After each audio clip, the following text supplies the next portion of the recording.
হাসরের ভয়টা যখন এসে যাবে, মিজানের ভয় এসে যাবে, কিয়ামতের ময়দানে আল্লাহ পাক ইনসাফের পাল্লা খাড়া করবে। যার নেকির পাল্লাটা ভারী হবে ঠিকানা জান্নাত হয়ে যাবে, গুনার পাল্লাটা ভারী হবে ঠিকানা জাহান্নাম হয়ে যাবে। আপনার ভিতরে আল্লাহর ভয় যদি থাকে, কবরের ভয় আসবে, হাসরের ভয় আসবে, মিজানের ভয় আসবে, পরে সিরাতের ভয়ও আসবে। সিরাত মানে পুলসুরাত। এই খোকা, ওই পুলসুরাত পার হয়ে তবে কি পাওয়া যাবে? জান্নাত। পুলসুরাত 1500 বছরের রাস্তা, চুলের চেয়ে সরু, তলোয়ারের চেয়ে ধার। আপনারা মনে করুন এটা হচ্ছে পুলসুরাত, এটা হলো পুলসুরাত। এই পুলসুরাতের নিচে জাহান্নামকে টেনে আনা হবে। কেউ যদি এখানে স্লিপি হয়ে যায়, টুকরা টুকরা হয়ে জাহান্নামায় পড়ে যাবে। ভয় আছে না?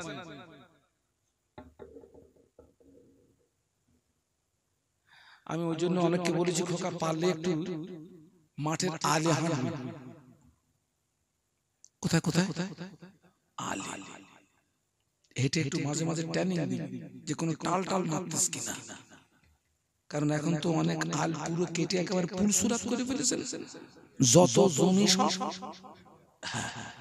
আমি ওই জন্য বলছি মাঝে মাঝে একটু হাঁটবি, যদি কোনো টাল টাল না মারে তাহলে মোটামুটি একটা আন্দাজ করতে পারবি। আল্লাহ চাইতে মনে হয় পুলসুরাত।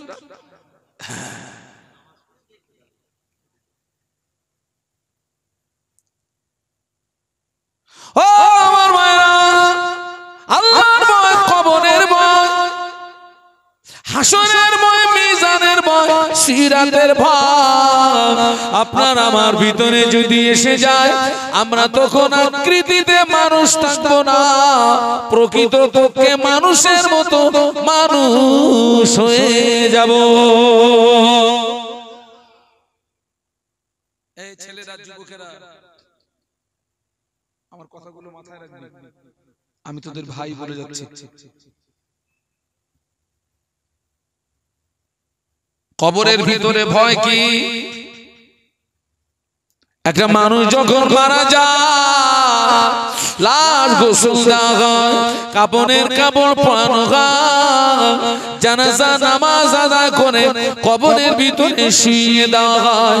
বিসমিল্লাহে ওয়া আলা মিল্লাতে রাসূলিল্লাহে, কিংবা বিসমিল্লাহে ফি সাবিলিল্লাহে ওয়া আলা মিল্লাতে রাসূলিল্লাহে।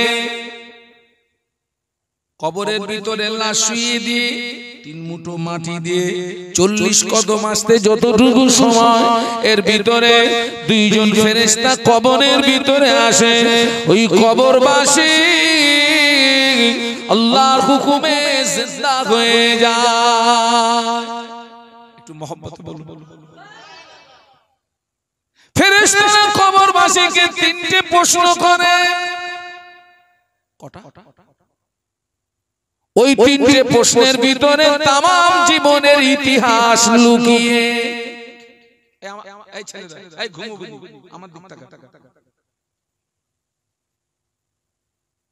আল্লাহ পাক কোরআন শরীফের ভিতরে বলেছেন, ওমা খালাকতুল জিন্না ওয়াল ইনসা ইল্লা লিয়াবুদুন।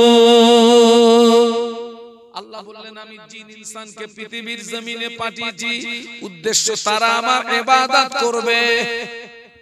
কি করবে? ওই ইবাদত আল্লাহর উদ্দেশ্য মাফিক যদি জীবন নামক গাড়িটি অতিবাহিত হয়, কবরের ভিতরে 3টে প্রশ্নের জবাব আসান হয়ে যাবে। আল্লাহ যে উদ্দেশ্যে পৃথিবীর জমিনে পাঠিয়েছেন, জীবনটা যদি বিপরীত রাস্তায় অতিবাহিত হয়, কবরের ভিতরে বেটা ধরা পড়ে যাবে। আমার কথা বুঝতে পারছেন না?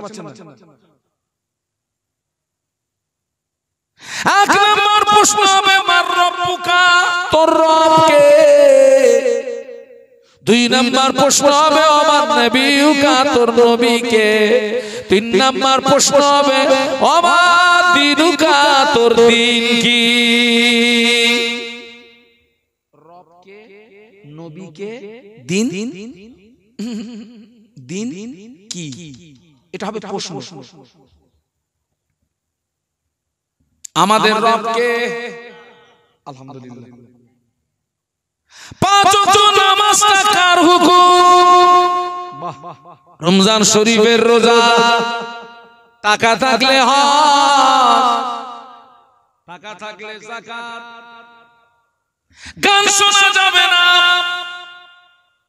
লটারির টিকিট কাটা যাবে না, মেয়েদের দিকে চোখ মারা যাবে না, মেলায় যাওয়া যাবে না। এই নিষেধগুলো তো শরীয়তের নিষেধ। তুমি আল্লাহর হুকুমটা মানো না, তুমি শরীয়তের নিষেধ বাণীটা ছাড়ো না, আল্লাহকে জবাব দিতে পারবে নাকি?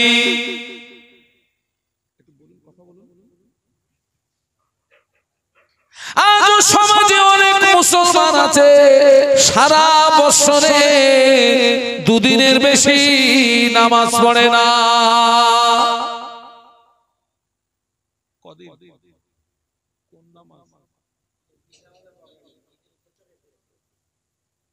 আমার যদি ভুল হয়ে যায় বলে দেবেন, আমি উইডোর করব। হয়নি না তো দাঁড়ান,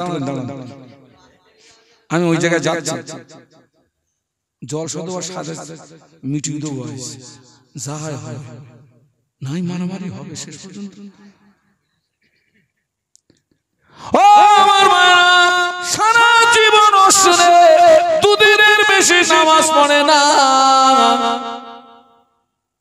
জুমার নামাজ পড়ে না, 5 ওয়াক্ত নামাজ পড়ে না, দাঁড়িয়ে দাঁড়িয়ে পেশাব করে, পেশাব করে পানি নেয় না।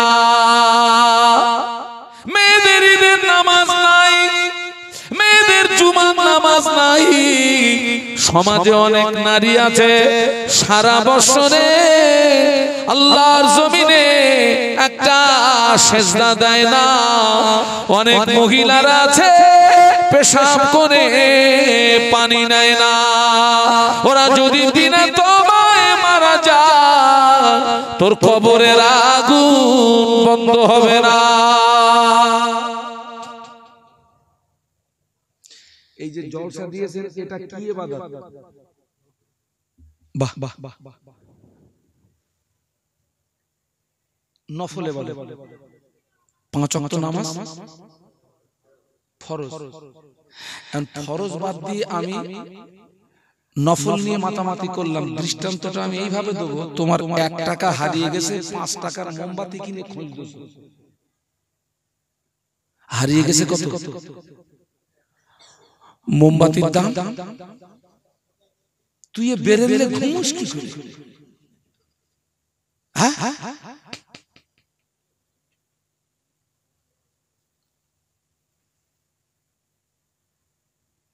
সাপ্তাহিক জুমার নামাজ পড়ে না। একজন মুসলমান আছে সাপ্তাহিক জুমার নামাজ পড়ে না, আর একজন মুসলমান আছে জুমার নামাজ পড়ে, তবে ওদের ভিতরে আবার 2টো দল। যারা জুমার নামাজ পড়ে না, আল্লাহর নবী 1500 বছর আগে বলে গেলেন, মান তারাকা সালাসা জুমআতিন মিন গায়রি উযরিন কুতিবা মিনাল মুনাফিকিন। আল্লাহর নবী বললেন, যারা বিনা কারণে বিনা ওজনে পরস্পর 3টে জুমা ছেড়ে দেবে, ওই ব্যক্তির নামটা মুসলমানের খাতা থেকে কেটে ওর নাম মুনাফিকের খাতায় লেখা হয়। মুনাফিকের ঠিকানা কোথায়? আল্লাহর কোরআন সাক্ষী দিয়েছে, ইন্নাল মুনাফিকিনা ফিদ-দারকিল আসফালি মিনান নার। মুনাফিকের ঠিকানা হলো জাহান্নামের নিম্নতম স্থান। বলুন নাউযুবিল্লাহ।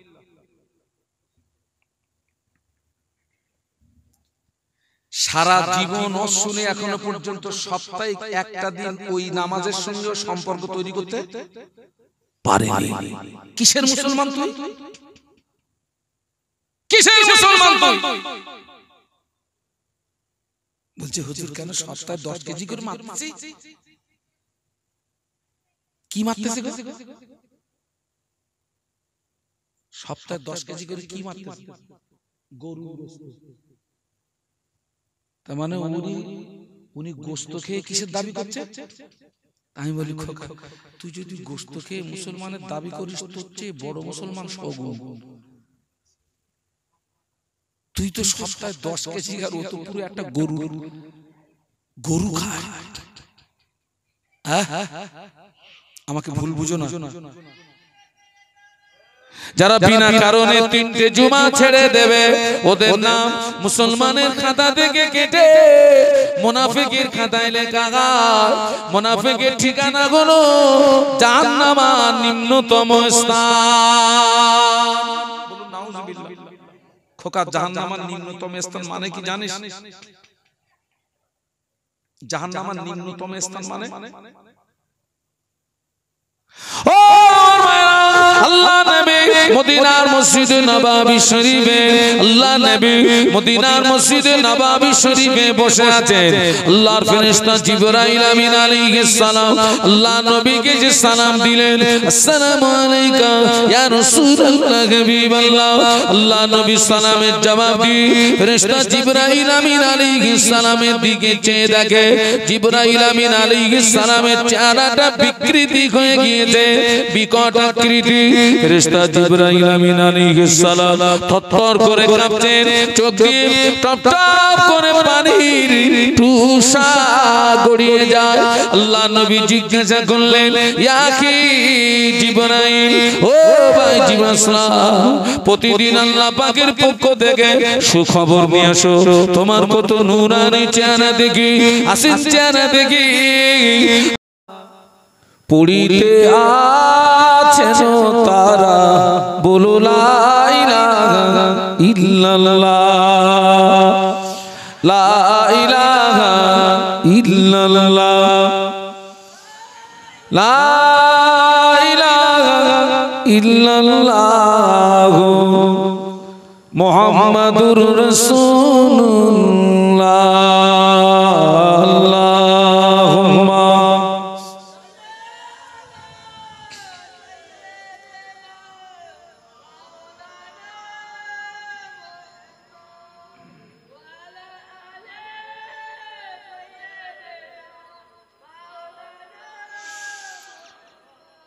قال الله تعالى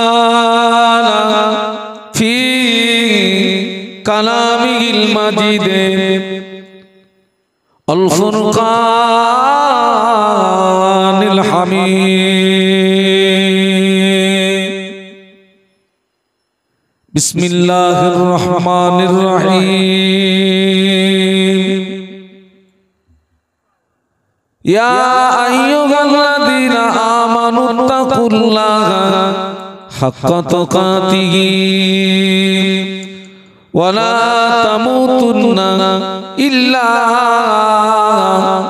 وأنتم مسلمون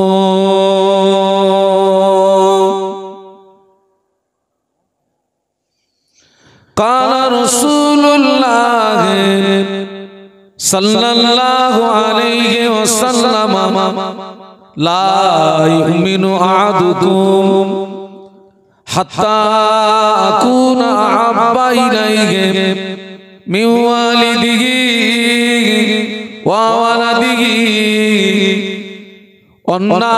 والناس أجمعين أو كما قال عليه الصلاة والسلام। সম্মানীয় আপনাদের মসজিদের যোগ্য ইমাম সাহেব, সম্মানীয় উলামা হাজরাত, সম্মুখে উপবিষ্ট ভদ্র মহোদয়গণ, পর্দার আড়ালে অবস্থিতা আম্মা এবং বোনেরা, আল্লাহ পাকের দরবারে অসংখ্য শুকরিয়া। আজকে আমরা সকলে সৌভাগ্যবান, আমাদের খুশনসিব। কারণ যে গ্রামে মাহফিল হয় ওই গ্রামের সব মানুষ মাহফিল পর্যন্ত আসতে পারে না বাবা। অনেক মানুষ কঠিন কঠিন রোগে আক্রান্ত হয়ে, কেউ হসপিটালে, কেউ নার্সিং হোমে, কেউ বাড়ির বিছানায় শুয়ে পড়ে চোখের দুই কিনারা দিয়ে শুধু পানি গড়িয়ে যায়। আজকের পৌষ মাসের 23 তারিখ নাকি বাংলা 23। আপনাদের আব্বা আম্মার দোয়া প্রত্যেক রাতে আমাকে এক এক জায়গায় যেতে হয়। বিগত 27 অগ্রহায়ণ আমার মাহফিল ছিল বাগজোলা কীর্তিপুর মাঠপাড়া। আজকের যেমন আমাকে যে বাড়িতে বসার জায়গা দিয়েছেন, যে বাড়িতে আমাদের বসার জায়গা, বাড়িওয়ালাটা খুব ভালো মানুষ। যেভাবে আমাদেরকে আপ্যায়ন করেছেন, তো 27 অগ্রহায়ণ যে বাড়িতে আমার বসার জায়গা ছিল, বাড়িটা দুতলা বাড়ি, আলেমদের বসার জায়গা করেছে দুতলায়। আমাকে নিয়ে গেল বাড়িওয়ালা ছেলে, আমাকে বলছে হুজুর আমার আব্বাজান খুব অসুস্থ, হুজুর আপনি আমার আব্বাকে একটু দেখতে যাবেন? তো আমি বললাম বাবা আমি অবশ্যই যাব, আমাকে আগে তোমার আব্বার কাছে নিয়ে চলো, পরে আমি আমার বসার জায়গায় যাব। আমি ছেলেকে জিজ্ঞাসা করলাম তোমার আব্বার কি হয়েছে বাবা?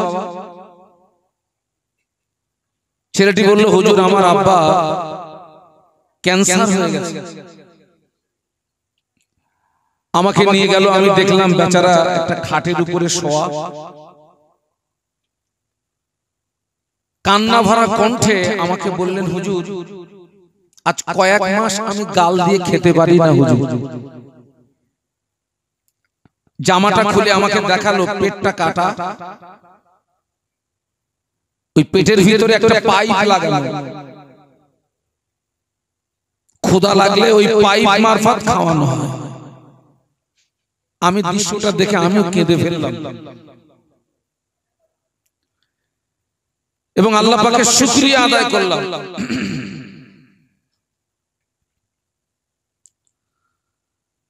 এত কথা বলার উদ্দেশ্য হলো আজকের আল্লাহ ইচ্ছা করলে আমাদেরকে কঠিন কঠিন রোগ দিয়ে, বিপদ দিয়ে, মুসিবত দিয়ে ওই বাড়িতে চিৎ করে শুইয়ে রাখতে পারতেন না? পারতেন না? খুব পারতেন। আমাদেরকে সুস্থ সবল রেখেছেন কে? আমরা সকলে কৃতজ্ঞতা প্রকাশে মহব্বতের সঙ্গে বলি আলহামদুলিল্লাহ। আর একটু মহব্বতের সঙ্গে বলুন। আপনারা যে জায়গাতে বসে আছেন, আমার কমিটির ছেলেরা একটা সুন্দর পরিবেশ তৈরি করেছে। কমিটির ছেলেদের জন্য দোয়া করবেন, আল্লাহ পাক যেন ওদের প্রত্যেককে দিনের খাদেম হিসাবে কবুল করেন। বলুন আল্লাহুম্মা আমিন। আল্লাহর নবীর পাক জবানের বাণী হিসাবে এই জায়গাটি হচ্ছে জান্নাতেরই টুকরা। একটু বলুন না সুবহানাল্লাহ। মদিনা শরীফে একটি জান্নাতের টুকরা আছে বাবা। আমার সামনে যারা বসে আছেন মক্কা শরীফ, মদিনা শরীফ যাওয়া মানুষ কেউ আছেন? কেউ নেই? আপনাদের আব্বা আম্মার দোয়া আল্লাহ আমাকে 3 বার নিয়ে গেছে। মদিনা শরীফে আল্লাহ নবী যেখানে দাঁড়িয়ে খুতবা দিতেন, ওখান থেকে শুরু করে আল্লাহ নবীর মাজার মুকাদ্দাস মাঝখানে একটা খালি জায়গা আছে। আমি যেন দোয়া করি আল্লাহ আপনাদের প্রত্যেককে যেন মক্কা মদিনার মেহমান হিসেবে কবুল করেন, বলুন আল্লাহুম্মা আমিন। আল্লাহ নবীর মাজার মুকাদ্দাস আর আল্লাহ নবী যেখানে দাঁড়িয়ে খুতবা দিতেন, দুইয়ের মাঝখানে একটা জায়গা। ওই জায়গাটা সম্পর্কে আল্লাহ নবী বলেছিলেন, মা বাইনা বাইতি ও মিম্বারি রওজাতুম মির রিয়াদিল জান্নাহ। আল্লাহ নবী বলেছিলেন, আমি যেখানে দাঁড়িয়ে খুতবা দিতাম ওখান থেকে শুরু করে আমার মাজার মুকাদ্দাস মাঝখানে যে খালি জায়গাটা, ওই জায়গাটা হলো জান্নাতেরই টুকরা। একটু বলুন সুবহানাল্লাহ। ওখানে যতক্ষণ দাঁড়িয়ে থাকবে, বসে থাকবে, দাঁড়িয়ে থাকবে, বসে থাকবে, দাঁড়িয়ে থাকবে, বসে থাকবে, আপনি মনে করবেন আমি আল্লাহ পাকের জান্নাতের ভিতরে বসে আছি। শুধু তাই নয়, ওই জায়গায় দাঁড়িয়ে কিংবা বসে দোয়া চাইলে ওই দোয়াটা আল্লাহ পাকের দরবারে কবুল হয়ে যায়। ওটাও জান্নাতের টুকরা, এটাও।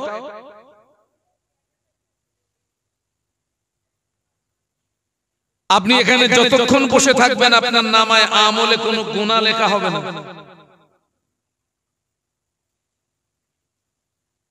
আপনি এখানে দরুদ শরীফ পড়বেন, কলেমা শরীফ পড়বেন, সুবহানাল্লাহ পড়বেন, আলহামদুলিল্লাহ পড়বেন, আল্লাহু আকবার পড়বেন। আল্লাহ আপনাদের নামায় আমলে, আল্লাহ আমাদের নামায় আমলে নেকি দান করেন এবং আল্লাহ মাহফিলের বরকতে আল্লাহ আমাদের সগীরা গুনাহগুলোকে মাফ করে দেবে।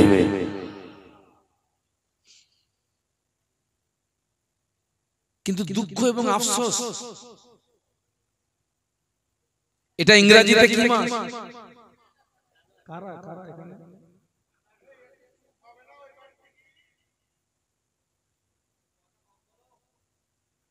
এটা জানুয়ারি মাস। এই জানুয়ারি মাসে আমাদের সমাজের কিছু ছেলেরা জামাত তৈরি হয়, হয় না? আপনাদের এলাকায় হয়তো নেই বাবা। আল্লাহ পাকের শান, একটা সুন্দর পরিবেশ আপনারা গড়ে তুলেছেন, তবে দুঃখ এক জায়গায়। এখানে যদি আজকের মিলাদুন নবীর মাহফিল না হয়ে এই কমিটির ছেলেরা যদি, এরা মনে হয় ভুল করেছে, এরা যদি ড্যান্স দিত, শুধু একটা মেয়ে লোক আনবে আর কারুর দরকার নেই, মাজা দোলাবে একবার, মাল হাজির। ঠিক বলছি না ভুল বলছি? কমিটির ছেলেরা তোরা আগামী বছর এখানে ড্যান্স দিবি, এই মাহফিল দিবি, আমি তোদের বলে যাচ্ছি, আর একটা মেয়ে লোকের দাওয়াত করবি। এটাই দুঃখ, এটা আফসোস। এই জায়গাটা কি বলেছি? জান্নাতের, কি বলেছি? জান্নাতের টুকরা। আপনি জান্নাত পাবেন সে তো অনেক দূরের কথা। এই আমার সামনে যারা বসে আছেন, আপনি গ্যারান্টি দিতে পারবেন যে মরণের পরে জান্নাত পাবো, ওটা কনফার্ম? আশা। ইমানদার হিসাবে কি আছে? আশা।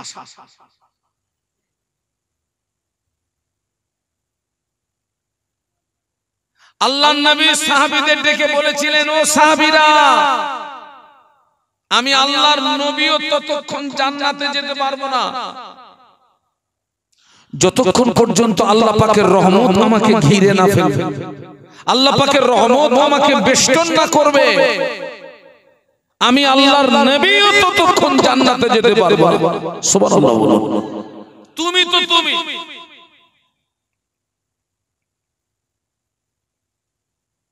আজকের যারা জীবিত অবস্থায় জান্নাতের বাগান যাদের কাছে পছন্দের নয়, জীবিত অবস্থায় যারা জান্নাতের বাগানকে পছন্দ করলো না, আমি জানি না মরণের পরে ওরা জান্নাত পাবে কিনা। অনেকদিন পরে এসেছি তো দুঃখের কথা বলছি। আগে বাড়িতে বাড়িতে খাস মিলাদ হতো না বাবা, বাড়িতে বাড়িতে খাস মিলাদ হতো। 20 বছর 30 বছর 25 বছর আগে ওয়াজ মাহফিলের প্রতি, আলেম ওলামার প্রতি সাধারণ মানুষের যে ভালোবাসা ছিল, টান ছিল, এখন সেটা কমেছে না বেড়েছে? বলুন। মাহফিলের প্রতি ভালোবাসা এখন কমেছে না বেড়েছে? অনেক কমে গেছে। এখন মানুষ আর ওয়াজ মাহফিলে আসতে চাচ্ছে না, যেন পায় ভালো। এই তো এখান থেকে কিছুদিন আগে আমাদের বসিরহাটে মিলন মেলা হয়ে গেল। মিলন মেলা ওই বারুইপুরে হলো মিলন মেলা, ওই বাদুড়িয়ায় হয়। আপনারা খবর রাখেন না রাখেন?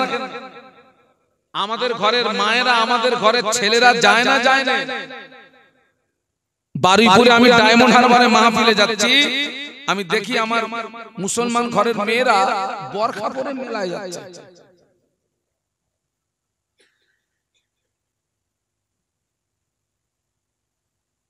কিন্তু দুঃখ আফসোস,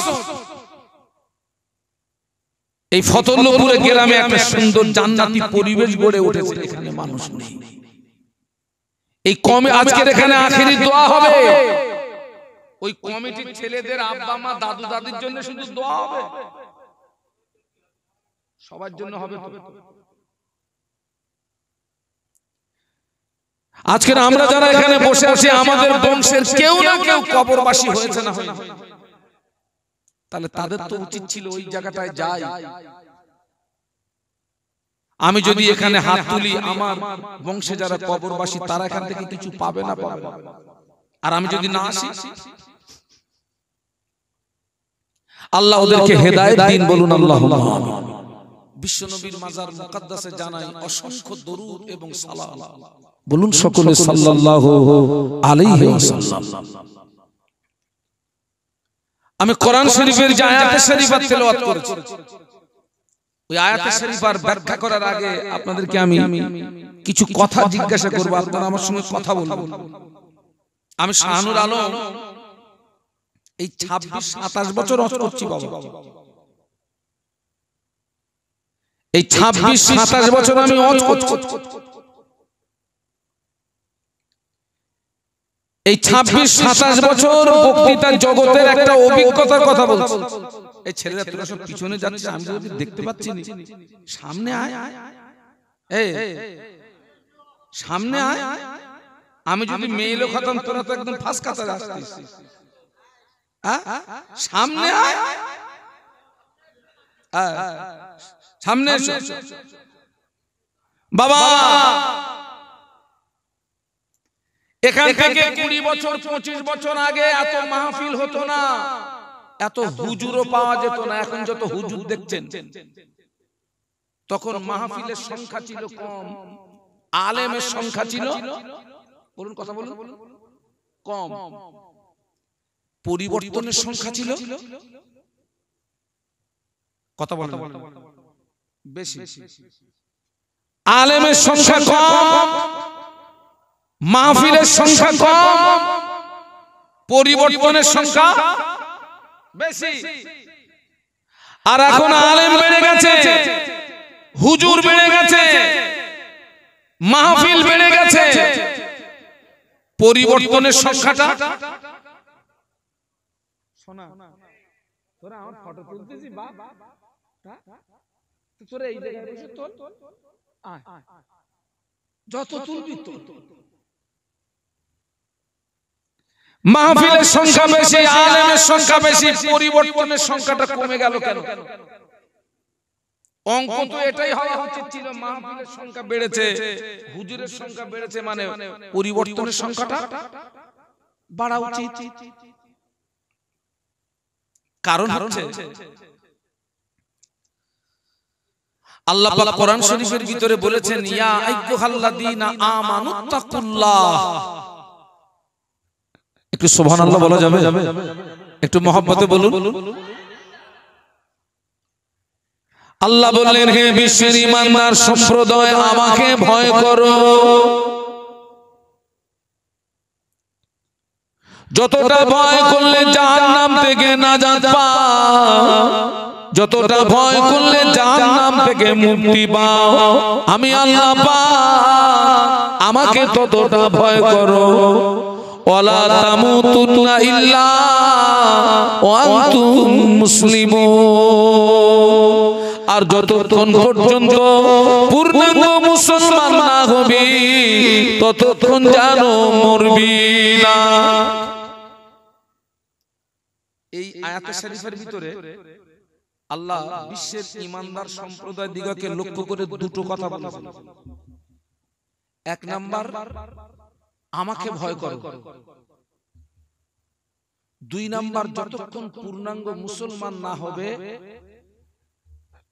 ততক্ষণ জানো, একটু বলুন না, কথা বলুন আমার সঙ্গে, মরবে না। ভয় করতে হবে কাকে? একটু সবাই মিলে বললে খুশি হবে। আল্লাহকে, একমাত্র, শুধুমাত্র, কেবলমাত্র ভয় হবে। আপনারা লক্ষ্য করুন, আমরা মানুষকে যত ভয় করি, একটা সাধারণ মানুষ আলেম ওলামাদেরকে দেখে ভয় করে না? করে না? গ্রামের মেয়েরা মসজিদের ইমাম সাহেব টুপিওয়ালা দাড়িওয়ালা হুজুরদের দেখলে একটু ভয় করে না? করে না?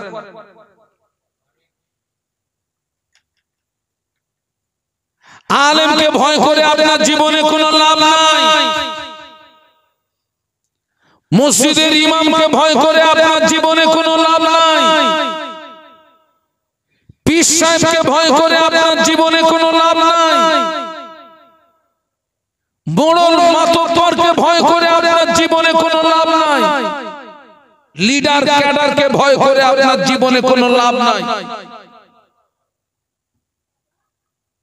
অনেকে বিড়ি খায়। এখন মনে করুন এই রাস্তায় দাঁড়িয়ে একজন বিড়ি টানছে, খাওয়া বলুন আর টানা বলুন, যা বলুন বলুন, ও বিড়ি খাওয়া ভালো না খারাপ আমি ওই জায়গাটায় যাচ্ছি না, তুই জনমের খাওয়া খা।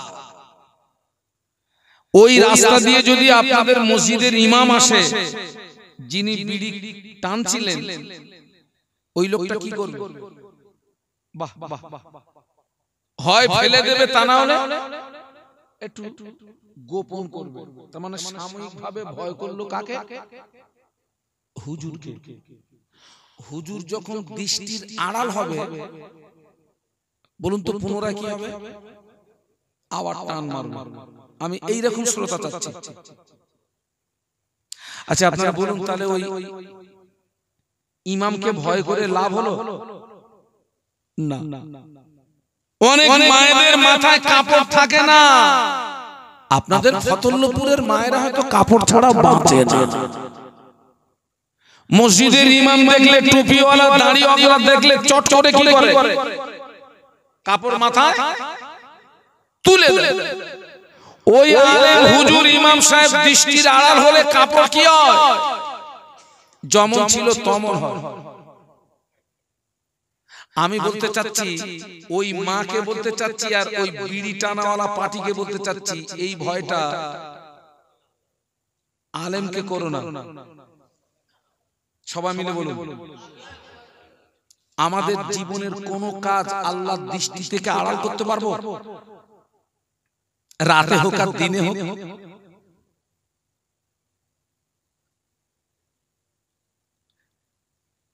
আল্লাহ বলে, আল্লাহ পাক কোরআন শরীফের ভিতরে বললেন, ইন্নাল্লাযীনা ইয়াখশাউনা রাব্বাহুম বিল গায়বি লাহুম মাগফিরাতুন ওয়া আজরুন কাবীর। সুবহানাল্লাহ বলা যাবে? ও আমার মায়েরা, আল্লাহ পাক বললেন নিশ্চয়ই আমার যে সমস্ত বান্দা বান্দি আমাকে না দেখে ভয় করবে। আল্লাহকে ভয় করতে হবে দেখে না দেখে? জাহান্নাম, আযাব। আল্লাহ পাক বললেন নিশ্চয়ই আমার যে সমস্ত বান্দা বান্দি আমাকে না দেখে ভয় করবে, আমি আল্লাহ পাক ওই বান্দা বান্দীদের উপরে খুশি হয়ে, ওই বান্দা বান্দীদের উপরে রাজি হয়ে আমি আল্লাহ পাক ওই বান্দা বান্দির জীবনের গুনাহ মাফ করে দেব। সুবহানাল্লাহ। আল্লাহকে বান্দা হিসেবে ভয় করলে এক নাম্বার আমাদের জীবনে গুনাহ কি করে দেবেন? মাফ করে দেবেন। তাম পৃথিবীর কোন নবী রাসূল আপনার জীবনে গুনাহ মাফ করতে পারবে? আপনি যাকে যে আলেমকে ভয় করছেন, ইমামকে ভয় করছেন, ও আলেম ইমাম আপনার জীবনে গুনাহ মাফ করতে পারবে? আল্লাহ বলছে বান্দা তুই যদি আমাকে ভয় করিস আমি এক নাম্বার তোর জীবনের গুনাহ মাফ করে দেব।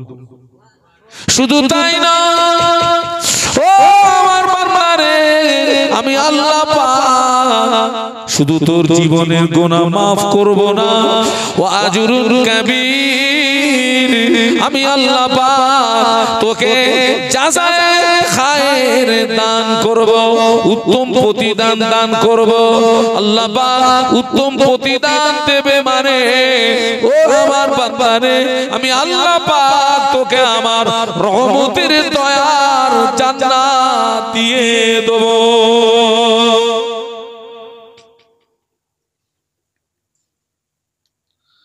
আমি শামসুল আলম, আমি তো একেবারে আপনাদের একদম বাড়ির পাশের ছেলে বললে ভুল হবে না, প্রত্যেককে বলে যাচ্ছে জীবনে অনেক কষ্ট শুনেছেন বাবা, আমি আপনাদেরকে জ্ঞান দিতে আসিনি বাবা। এই আমার নিচে যারা বসে আছেন না, অনেক মানুষ আছেন আমি তার পায়ের ধুলির সমতুল্য না, এমনও মানুষ আপনার নিচে বসে আছে। প্রত্যেককে বলে যাচ্ছে জীবনে অনেক কষ্ট শুনেছেন, আজকে আমার এই কষ্টটা মাথায় রাখুন, আল্লাহকে ভয় করুন। সব রোগের ওষুধ হচ্ছে খৌফে ইলাহি, আল্লাহর ভয়। সব রোগের কি? সব রোগের ঔষধ, সব রোগের ঔষধ। আমাদের কোন কাজ আল্লাহর দৃষ্টি থেকে আড়াল করতে, প্রত্যেকটা কাজকে দেখেন আল্লাহ আমাদের থেকে দূরে না কাছে? আল্লাহ আল্লাহ ওয়ানাহানু আকরাবু ইলাইহি মিন হাবিলিল ওয়ারিদ। একটু বলুন না সুবহানাল্লাহ। ও আমার বান্দারে আমি আল্লাহ পাক আমি তোর খানের শিরা অপেক্ষা আরো নিকটে।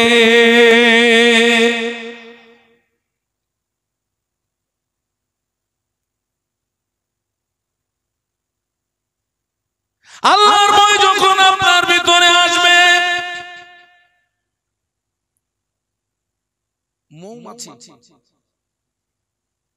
ওই টোটাল মৌমাছির ভিতরে একটা মাছি হচ্ছে টোটাল মাছিদের লিডার। আল্লাহ ওদের ভিতরে এত মিল দিয়েছে দেখেন, রানী মাছি যেখানে যায় একটা ছোট্ট মাছির ভিতরে ঐক্য আছে, আমাদের ভিতরে আছে। ইমাম যায় ডাইনে, মুসল্লি যায়, আপনারা সব ডাইনে।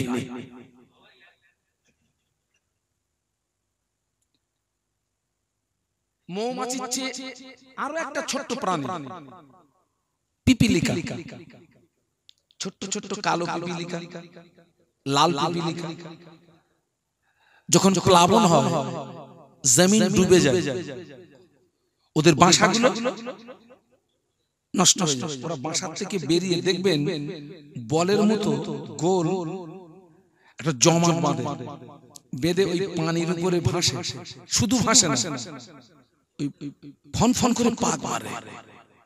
আমি ওইটা দেখে চিন্তা করলাম ওরা ভাসতেছে কিন্তু পাক মারতেছে কেন? আচ্ছা বলুন তো, কে বলতে পারেন?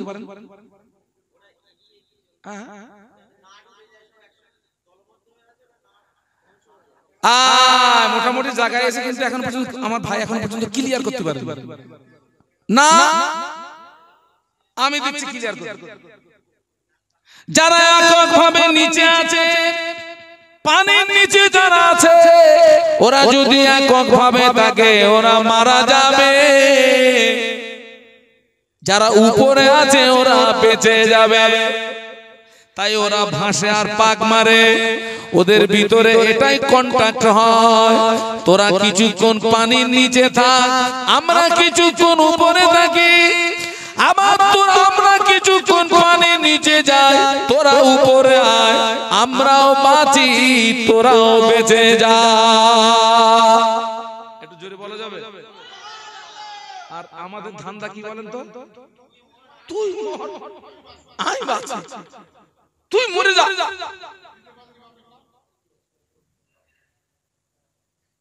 একবার দরুদ শরীফ। আল্লাহুম্মা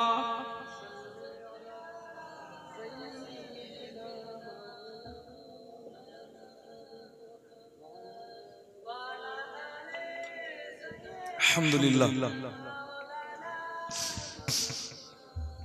রানী মাঝি যেখানে যায়, দলবল সেখানে যায়।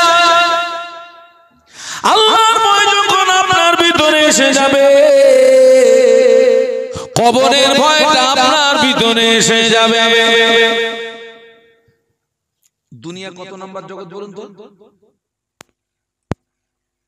না বলতে বলো। 1 নম্বর জগৎ হলো রোগের জগৎ, 2 নম্বর জগৎ হলো মায়ের পেট, 3 নম্বর জগৎ হলো দুনিয়া, 4র্থ নম্বর জগৎ হলো কবর। কবর শেষ জগৎ নয়, মাটির নিচে রয়েছে অসংখ্য জগৎ। সুবহানাল্লাহ বলেন।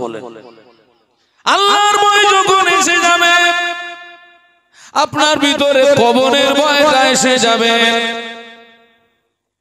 একজন মানুষ যখন মারা যায়, লাশ কবরে শুইয়ে দিয়ে 3 মুঠো করে মাটি দিয়ে একটি দোয়া পড়ি, কোরআনের একটি আয়াত পড়ি, মিনহা খালাকনাকুম ওয়া ফিহা নুঈদুকুম ওয়া মিনহা নুখরিজুকুম তারাতান উখরা।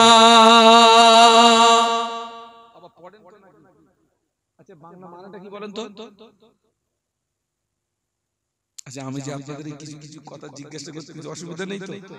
অনেক জায়গায় আবার বলে হুজুর তোমারে ভাড়া এনেছি, তুমি তোমার মতন চালা। ওরে শয়তান, তুই ভাড়া এনেছিস তুই আমার সামনে আয়, একদম মেরে ফেলবো তোর আমি একদম। বাংলা মানে এই মাটি থেকে তোমাকে সৃষ্টি করা হয়েছিল, এই মাটিতে তোমাকে রাখা হলো, আবার একদিন মাটি থেকে তোমাকে তোলা হবে। এই যে তোলা হবে, যেখানে উঠতে হবে, ওই জায়গাটার নাম কি? না হাসরের ময়দান। এখন হাসবি না। হাসরের ময়দান। আল্লাহর ভয় যদি আপনার ভিতরে এসে যায়, হাসরের ভয়টা এসে যাবে। ভয় আছে না? নেশা জায়গুলো ভয় আছে না? কে আছে 6 নম্বর? একটু আল্লাহর রাস্তায় মনটা নরম করে বলুন। হ্যাঁ 6 নম্বরে নেই বেটা, কেউ নেই, আল্লাহর কোনো বান্দা হবে না। আচ্ছা মায়েদের পক্ষ থেকে তো একজনের রদা আসছে, মায়েদের থেকে কি একটা জোড়া হয় না? আমার কোনো মা কোনো বোন নেই, মায়েদের পক্ষ থেকে একটা জোড়া আল্লাহর রাস্তায় বলে এই দানটা বেকার যাবে না বাবা, এই দানটা বিফলে যাবে। আর একজন দেন 1000, আমার জ্ঞান থাকতে আমি জীবনে টাকা চাবো না, তোরা আর আমার 1000 টাকা দে। আমি অন্তত এইবারের মতো মানছি।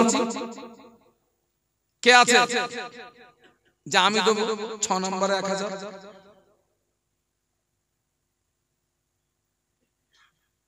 কেউ নেই, কেউ নেই।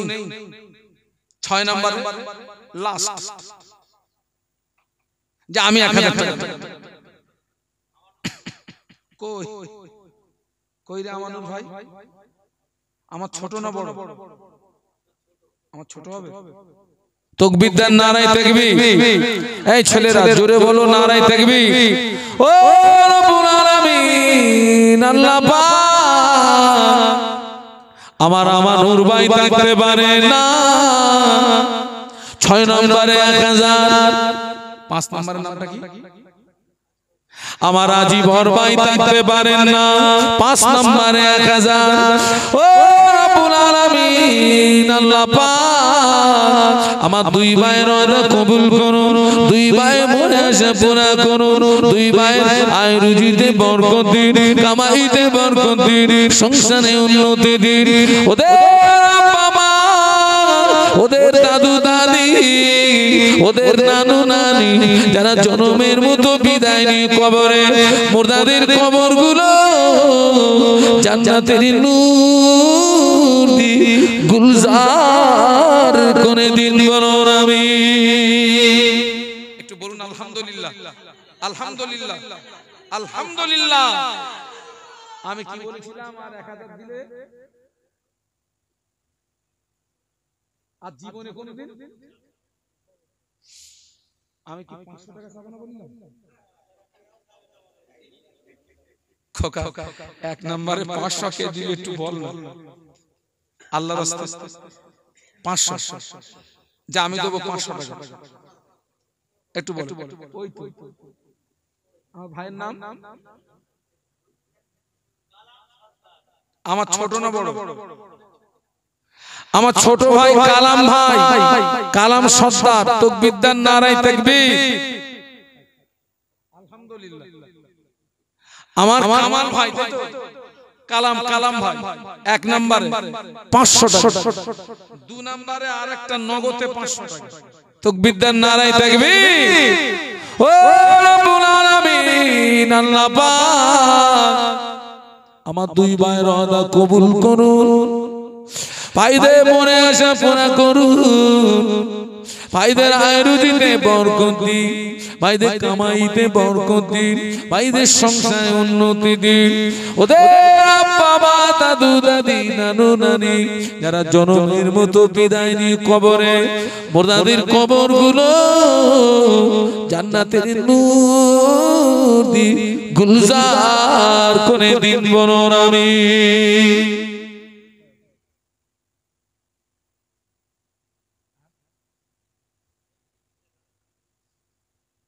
এই খোকা তুই তো লাইন ভালো না, তো ডিম ডিম আনতিস কেন?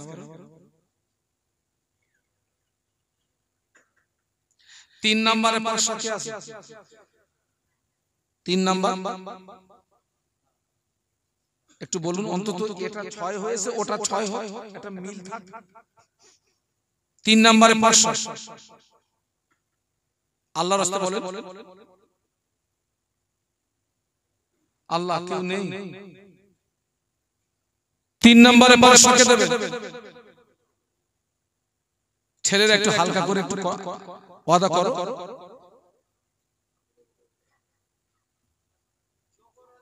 জোহর আলী গাজী, উনি আমার বড় ভাই। তাকবীর দেন, নারায়ে তাকবীর। জোরে বলুন নারায়ে তাকবীর।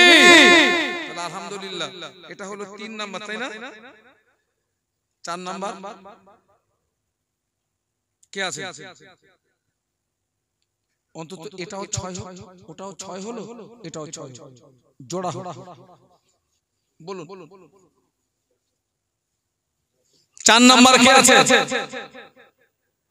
500 টাকা। এই যুবক যুবক ছেলেরা তোমরা একটু ওয়াদা করো। যুবক ছেলেরা 4 নম্বরে কেউ নেই, 500 টাকা ওয়াদা করো। 1 বছর টাইম, একটু আল্লাহর রাস্তায় বলো।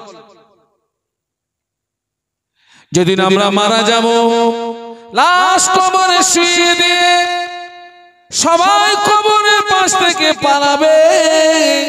বাপ তোমার পালাবে, ছেলে তোমার পালাবে, আত্মীয় স্বজন সব পালিয়ে যাবে, দান তোমায় ছেড়ে পালাবে না।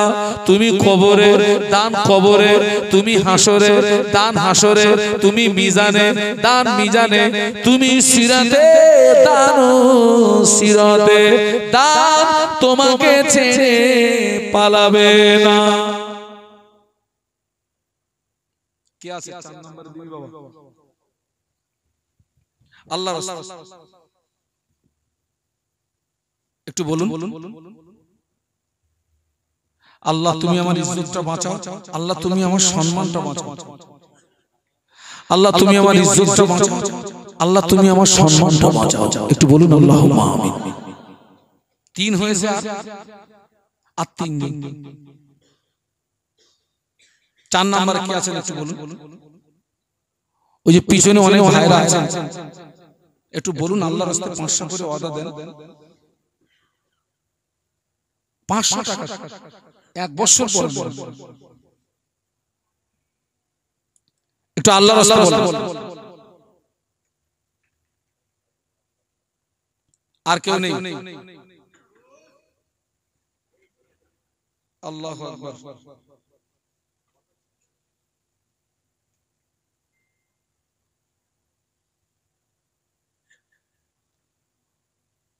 ভাষাগত ভুল ত্রুটি ক্ষমা করবেন, অধমের জন্য দোয়া করবেন।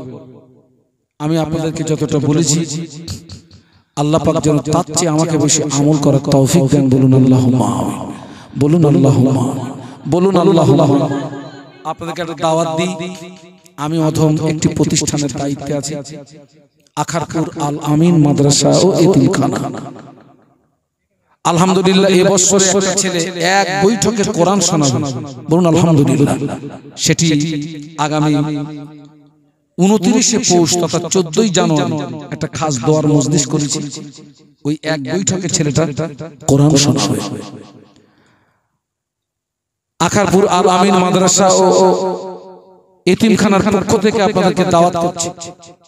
ওই প্রতিষ্ঠানের সালে সব 24-25 মার্চ, আগামী 24 এবং 25শে মার্চ ওই প্রতিষ্ঠানের সালে সব আমাদের প্রধান অতিথি হিসাবে থাকবেন ফুরফুরা শরীফের ছোট হুজুর কিবলা রহমাতুল্লাহ আলাইহির পৌত্র আলহাজ হযরত মাওলানা সানাউল্লাহ সিদ্দিকী সাহেব ভাইজান হুজুর তিনি থাকবেন। ছেলেরা খাস দাওয়াত দিয়ে যাচ্ছে। এটা হচ্ছে 25 তারিখ।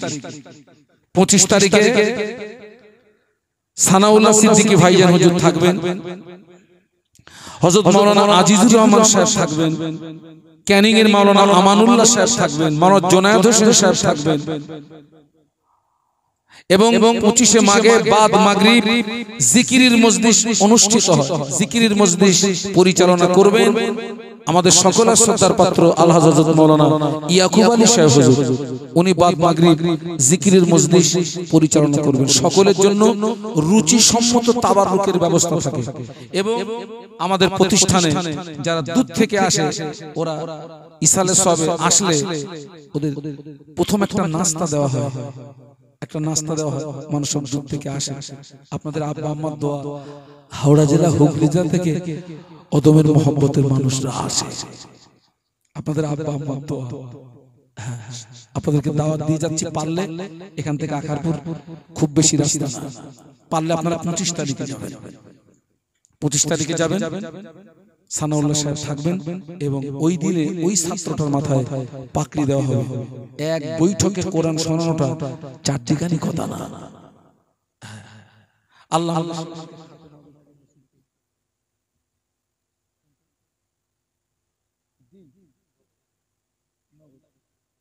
বলো আমি কিসের দিন? সব রকম আছে, মুরগি আর হাঁস আছে। আচ্ছা আমি কত টাকা দাম বলবো? এই ডিমগুলো কে আপনারা কত টাকা নেবেন? অকশন বলুন। 100,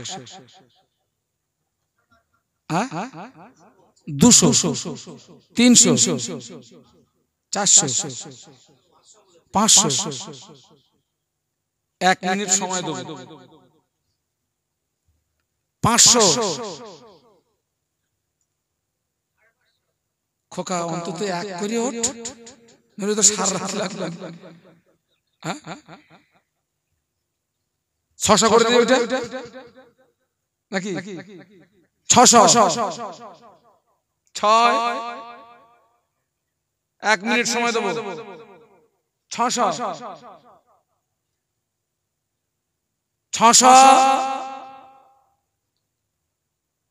আর কেউ আছে 600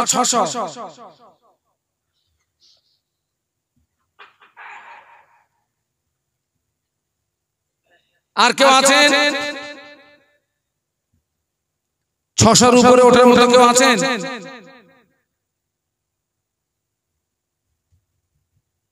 খোকা 500 টাকা একজন আমার বোন দিয়েছে নগদে নাকি কি নাম মিলতো আচ্ছা ওটা আখেরি মোনাজাতে দোয়া হবে 6 খতম আছে 3000 কলেমা শরীফ সবরে সানি হবে তবে আমি যেখানে যাই আমার কাছে হুজুরের কিতাব থাকে খোকা এখনো অনেকে ফরজ গোসলের নিয়ম জানে না খোকা গোসল যদি সঠিক না হয় শরীর পাক হবে না শরীর যদি পাক না হয় নামাজ হবে না অনেকে এখনো ওযু করতে জানে না খোকা ফরজ গোসলটা কি করে করবেন ওযুটা কি করে করবেন নামাজ কিভাবে পড়বেন ধূপধাপ তো সেজদা দিলে হবে না নিয়ম মেইনটেনেন্স করতে হবে নামাজটা কি করে পড়বেন মেয়েদের কিছু গোপন মাসলা মাসাইল আল্লামা বড় মাওলানা হুজুর বলে গেলেন আমার কিতাব যার ঘরে থাকবে আমি রুহুল আমিন তার ঘরে রয়ে গেলাম বলুন সুবহানাল্লাহ এর প্রিন্ট আছে 70 টাকা আমি ওটা 50 টাকা করে বিক্রি করি 50 টাকা এই আমি এখানে কিছুদিন আগে একটা মাহফিল করলাম আজমির শরীফ ওরা শুধু আমার নজরানা দিল 60000 টাকা আমি প্লেনে করে হুজুরের কিতাব নিয়ে গেলাম তো ওখানে মনে হয় 1010 কিতাব হলে ভালো হতো আমি তো মাত্র নিয়ে গেছি 120 চিলের মতো উড়ে নিয়ে গেল আমি মাহফিল গেলাম হায়দ্রাবাদ ওরা আমাকে প্লেনে করে নিয়ে গেল হুজুরের কিতাব নিয়ে গেল আমি মাহফিল করলাম আহমেদাবাদ ওরা আমাকে প্লেনে করে নিয়ে গেল আমি মাহফিল করলাম ত্রিপুরা মহারাষ্ট্র নাগপুর আল্লাহ নিয়ে যায় আপনারা সকলে মাহফিলটা কায়েম রাখবেন আল্লাহ হায়াতে রাখলে আবার দেখা হবে আপনাদেরকে মাদ্রাসার দাওয়াত দিলাম পারলে যাবেন উঠে দাঁড়ান সালাম পড়ে নেই ইয়া নবী